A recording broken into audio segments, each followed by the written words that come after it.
کا دستور، دین نبی کا دستور، کتاب اللہ کا منشور، اہل حدیث کے دو اصول، اطیعوا اللہ و اطیعوا الرسول۔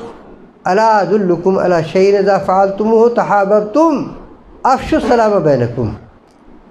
تم جنت میں داخل نہیں ہو سکتے یہاں تک کہ ایمان لے آؤ، اور ایمان لانے والے، کامل ایمان لانے والے اس وقت تک نہیں ہو سکتے جب تک آپس میں محبت نہ کرنے لگو، ایک مسلمان دوسرے سے الفت اور محبت نہ کرنے لگے۔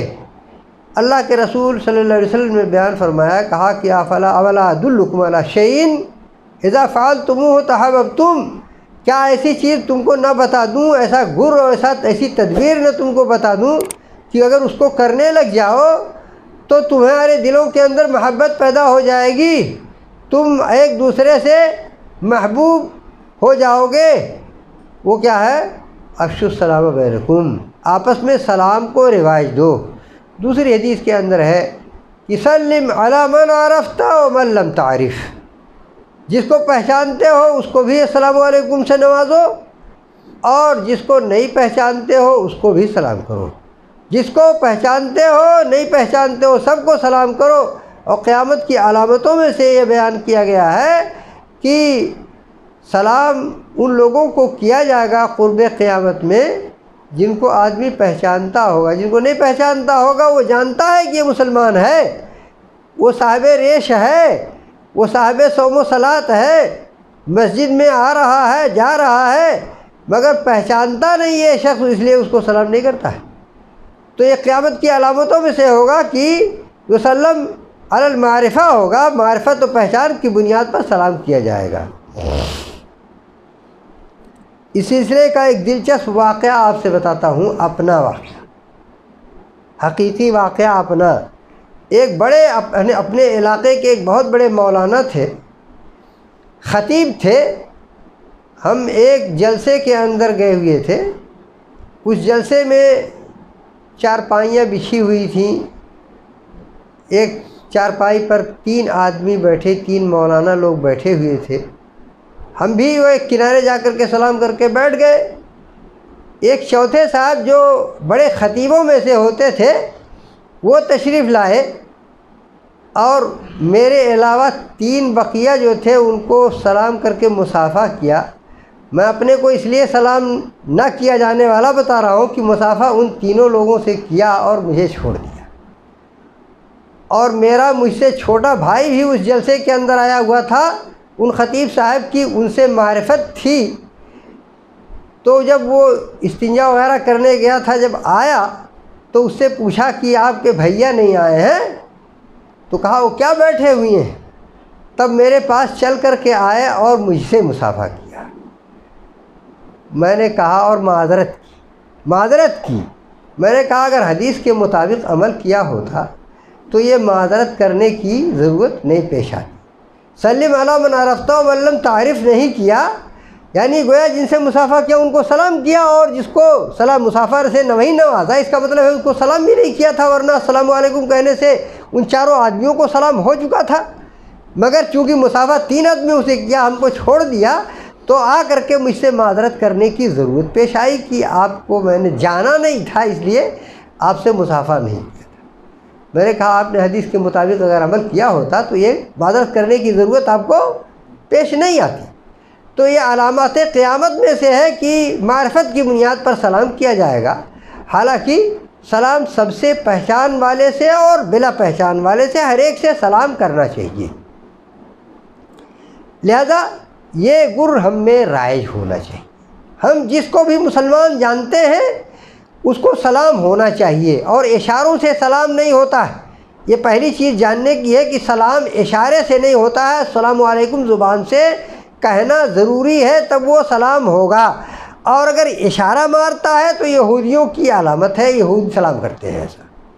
یہود اور نصارہ کی پیروی کرنے سے شدت کے ساتھ روکا گیا ہے، اور کہا گیا ہے لَتَتَّبِعُنَّ سَنَنَ مَنْ كَانَ قَبْلَكُمْ شِبْرًا بِشِبْرٍ وَذِرَاعًا بِذِرَاعٍ حَتَّىٰ لَوْ أَنَّ أَحَدَهُمْ دَخَلَ جُحْرَ ضَبٍّ لَدَخَلْتُمُوهُ، کہ تم لوگ یہود و نصارہ کی ایک ایک بالشت ایک ایک ہاتھ پیروی کرو گے، بات بات میں ان کی پیروی کرو گے۔ آج دیکھیں اگر جائزہ لیں اس حدیث کا تو ہمارے گھر سے باہر تک، مسجد سے مدرسے تک، تمام چیزوں میں ان کی ثقافتیں، ان کی چیزیں داخل ہو چکی ہیں ہمارے یہاں، حتیٰ کہ ہماری خواتین کے لباس کے اندر تو خصوصی طور پر یہ چیز داخل ہو چکی ہے۔ تو اس طرح کی چیزیں ہمیں اجتناب کرنے کی ضرورت ہوتی ہے کہ ان کے طریقے کی پیروی میں نہ لگیں، اپنے طریقے کے مطابق السلام علیکم کہیں۔ ہاں اجازت ہے کہ اگر دور ہے اور نہیں سن سکتا ہے، امکان ہے کہ نہ سن سکے، تو اپنے اس زبان سے سلام کرنے کا اشارہ کر دے کہ ہم نے گویا سلام کیا یا جواب دیا۔ یہ اس میں اضافہ کرنے کے ذریعے سے ممکن ہے، لیکن سلام اصلاً زبان سے نہ ہوئے اور یوں ہی ہاتھ سے سلامی ہو، یہ یہود کا طریقہ ہے، اس طریقے سے اجتناب کرنا لازم ہے۔ ایک مسئلہ اس میں یہ ہے کہ اگر کوئی شخص غیر مسلم کے ماحول میں پہنچا تو کیا وہ ان کو سلام کرے؟ ایسے میں ہمارے صاحب شریعت کی طرف سے ہم کو ہدایت دی گئی ہے کہ ہم سلام یہود اور نصارہ کو نہیں کریں، سلام یہود و نصارہ کو ہم نہیں کریں گے۔ ایسی صورت میں سلام جب ان کو ابتداءً نہیں کرنا ہے تو ابتداءً اگر ہم کو کرنا ہو تو کیا کریں گے؟ تو ایسی صورت میں کوئی لفظ ایسا جو ان کے عزت افزائی کے اوپر دلالت کرتا ہو، ان کے آداب بجا لانے کے اوپر دلالت کرتا ہو، ایسا لفظ استعمال کر لیں جس سے ہماری شریعت کا ہمارے اوپر جو حکم لاگو ہونے والا ہے وہ بھی باقی رہ جائے اور ان کے آداب بجا آوری کا تقاضا بھی پورا ہو جائے۔ مثال کے طور پر آداب عرض کر دیا، آداب عرض ہے، آپ کے آداب ہم بجا لاتے ہیں، اپنا سلام آپ کو ہم نہیں دیتے ہیں، ہم ان کو کیوں کہنے جائیں گے السلام علیکم؟ ہم ان کو السلام علیکم کہنے کے بجائے کہیں آداب عرض۔ آداب عرض ہے، آپ کے سامنے ہم آداب بجا لاتے ہیں جو آپ کے آداب ہیں، نہ ان کا جملہ نمسکار کہیں گے، نہ ان کا جملہ جے رام کہیں گے، نہ رام رام کہیں گے، نہ ان کا والا کہیں گے، نہ اپنا والا کہیں گے، بیچ کا ایسا راستہ اختیار کریں گے جس میں صرف بجا آوری ہو، آداب کی بجا آوری ہو، اس سے زیادہ نہ ہمارے اوپر زک پڑے نہ ہمارے اوپر گناہ آئے۔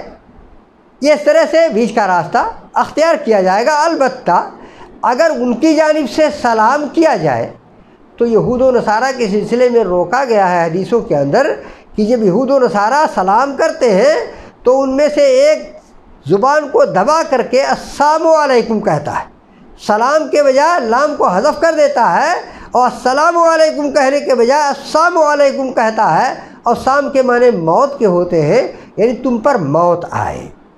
تو ایسی صورت میں حکم ہوا ہے کہ تم اس کو جواب نہیں دو بلکہ علیکم کہو، جو تم کہہ رہے ہو وہی تم پر لوٹ جائے، یعنی تم ہمیں موت کی اگر دعا کرتے ہو، بد دعا کرتے ہو تو وہ تمہارے ہی اوپر ہو۔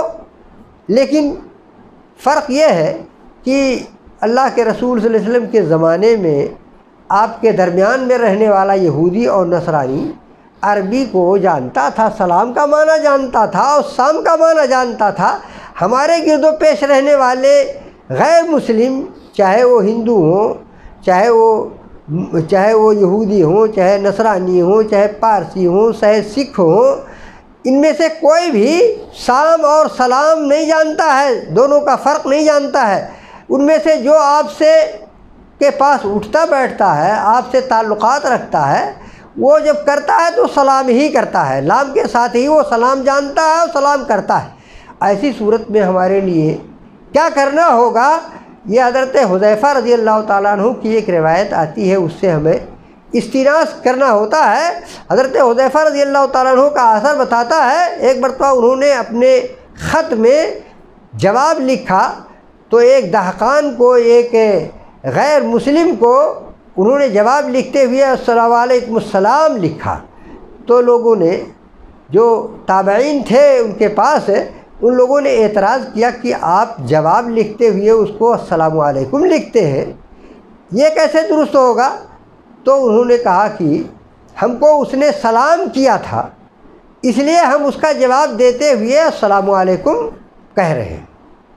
یہ اثر ہے، یہ حدیث رسول اللہ صلی اللہ علیہ وسلم کی حدیث نہیں ہے، صحابی کی حدیث ہے اس سے استیناس ہوتا ہے کہ سلام کا جواب سلام سے ابتداءً نہیں دیا جائے گا، لیکن اگر دہرانا ہو، سلام کا جواب دینا ہو، تو ہمیں ہدایت اس سے ملتی ہے کہ سلام کا جواب سلام سے دیا جائے گا۔